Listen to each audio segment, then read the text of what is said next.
நண்பர்களே, நீங்கள் பார்த்து கொண்டிருப்பது உங்கள் கௌசிகா ரிவ்யூ. சரி வாங்க வீடியோக்குள்ள போய் என்ன நடக்க போகுது அப்படின்னு சொல்லிட்டு பாத்தீங்கன்னா, யாருமே எதிர்பார்க்காம திடீர்னு நம்ம யாழினே ஒரு பக்கம் நம்ம தலைவன் நல்ல சிவன் எங்கேயோ கூட்டு போயிட்டு இருக்காரு.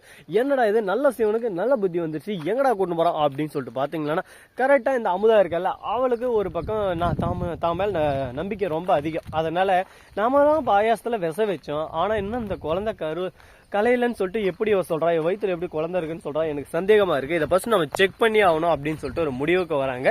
முடிவுக்கு வர்றதோட மட்டும் இல்லாம அடுத்த பட்ட கச்சமா எனக்கு இந்த மாதிரி தெரிஞ்ச ஒரு டாக்டர் இருக்காருன்னு, அவர் வந்து நல்லா மருந்து மாத்திரை எல்லாமே கொடுக்குவாரு. அவர்கிட்ட போயிட்டு ஒரு டைம் யாழ்னியை காட்டுன்னு வரலாம், யாழ்னி எங்க ஹாஸ்பிட்டல் போற மாதிரியே தெரியல அப்படின்னு சொல்லிட்டு ஒரு பக்கம் கேட்க, உடனே நீ சொல்றது கரெக்ட் தாமா, என்னோட பேரை நல்லபடியா பிறந்தவனா அதுக்கு போய் ஆகணும் அப்படின்னு சொல்லிட்டு, சரி வாமா போலாம் அப்படின்னு சொல்லிட்டு ஒரு பக்கம் யாழ்னியே கூட்டின்னு போயின்னு இருக்காங்க. யாழ்னி கிட்ட அந்த விஷயத்தே சொல்லல. யாழ்னி இருந்து சைலண்டா ஆட்டோல போயின்னு இருக்காங்க. இங்கே கூட்டின்னு போறாங்க, போவோம் அப்படின்னு சொல்லிட்டு கடைசியில் திடீர்னு நம்ம தலைவி போன் பண்ணா கரெக்டா யாழ்னியோட மாமி, அதோட நல்லா சேவனோட பொண்டாட்டிங்க போன் பண்ணி, என்னங்க எங்க போனீங்க, திடீர்னு யாழ்னியை கூட்டின்னு எங்க போயினுக்கிறீங்க அப்படின்னு சொல்லிட்டு கேட்க, உடனே இந்த மாதிரி தாமா ஹாஸ்பிட்டல் போயிட்டு சத்து தானிக்கு எல்லாமே வாங்கினாரலாம், நல்லா புஷ்டியா இருக்கணும்ல குழந்தை, அதனால எல்லாமே ஃபர்ஸ்ட் பாக்கணும்ல அப்படின்னு சொல்லிட்டு சொல்றாங்க.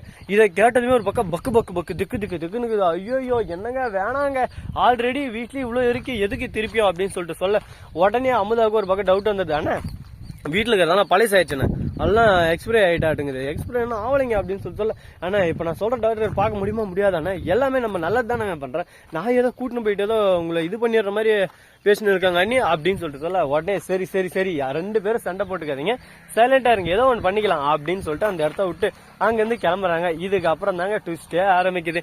கரெக்டா நம்ம தலைவர் இருக்கால, உடனே போன் பண்ணி, இனியா நடக்கக்கூடாது நடந்து போச்சுமா, கரெக்டா போன் பண்ணி இனியா கிட்ட புலம்ப, இனியா இருந்து என்ன சொல்றது ஏது சொல்றதுன்னு தெரியாம ஒரு பக்கம் திரு முழிக்கிறாங்க. ஐயோ என்னடா இது புதுசு எந்த ஒரு பிரச்சனை வருது, இப்ப எப்படிதான் இதை சமாளிக்க போறோம்னு சொல்லிட்டு தெரியல, கடவுளே நமக்கு மட்டும் ஏன்டா இந்த மாதிரி எல்லாம் நடக்குது அப்படின்னு சொல்லிட்டு ஒரு பக்கம் தலையை அடிச்சு சைலண்டா உட்காந்து இருக்காங்க. என்னங்க பண்றது, எல்லாமே சூழ்நிலைங்க, சூழ்நிலை தான் ஒரு வாழ்க்கையை மாத்தி அமைக்கும். அந்த சூழ்நிலையை எப்படியாவது ஒண்ணு நம்ம கடந்து போயிட்டோம்னா நம்ம வாழ்க்கை ஜம்முன்னு வேற லெவல்ல கும்முன்னு இருக்கும்.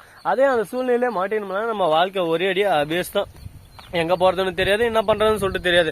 வாழ்வே மாயம் இந்த வாழ்வே மாயம்னு பாட்டு பாடினா அப்படியே ஊர் சொத்த வேண்டியதான். சரி இப்படியெல்லாம் ஒரு பக்கம் போயின்னு இருக்க, மறுபக்கம் என்ன நடக்குதுன்னு சொல்லிட்டு பாத்தீங்கன்னா, கரெக்டா இனியாவும் போயிடுறாங்க. இனியா ஹாஸ்பிட்டல் போயிட்டு அந்த டாக்டர் கிட்ட பேசுறாங்க, இந்த மாதிரி குடும்ப பிரச்சனை குடும்ப சூழ்நிலை புரிஞ்சுக்கோங்க டாக்டர் அப்படின்னு சொல்லிட்டு சொல்ல, இந்த மாதிரி சைக்கோ அவரு அப்படி இப்படின்னு சொல்லிட்டு வாய்க்கு வந்தபடி சொல்லி விடுறாங்க. அவரும் இருந்தேன்னு சரி ஓகேம்மா நீ எதாவது சொல்ற, இவ்வளவு கெஞ்சு உனக்காக அடிச்சு விடலாம், அது இல்லாம விக்ரம் போன் பண்ணி சொல்லிடுறாரு, அதனால ஓகே உங்க பேர குழந்தை அருமையா இருக்கு, எந்த ஒரு பிரச்சனையும் இல்லைங்க, இருந்தாங்க இந்த மாத்திரை எல்லாம் கண்டினியூ பண்ணுங்க, அந்த டானிக்கை கொடுங்க, சும்மா சொல்லி குதிக்கிறான் அப்படின்ற மாதிரி சொல்லி விட்டுறாங்க. உடனே டாக்டர் சொன்னதை கேட்டதும் நல்ல சிவனுக்கு அடடா ஒரே கொண்டாட்டம் ஆனந்தம். அமுதாவுக்கு அப்படியே மூஞ்சி சுருங்கி போச்சு, என்னடா இது என்ன நடந்திருக்கும், நமக்கு தெரியாம எதனா இந்த வீட்டில் நடக்குதோ அப்படின்னு சொல்லிட்டு யோசிச்சுன்னு இருக்காங்க.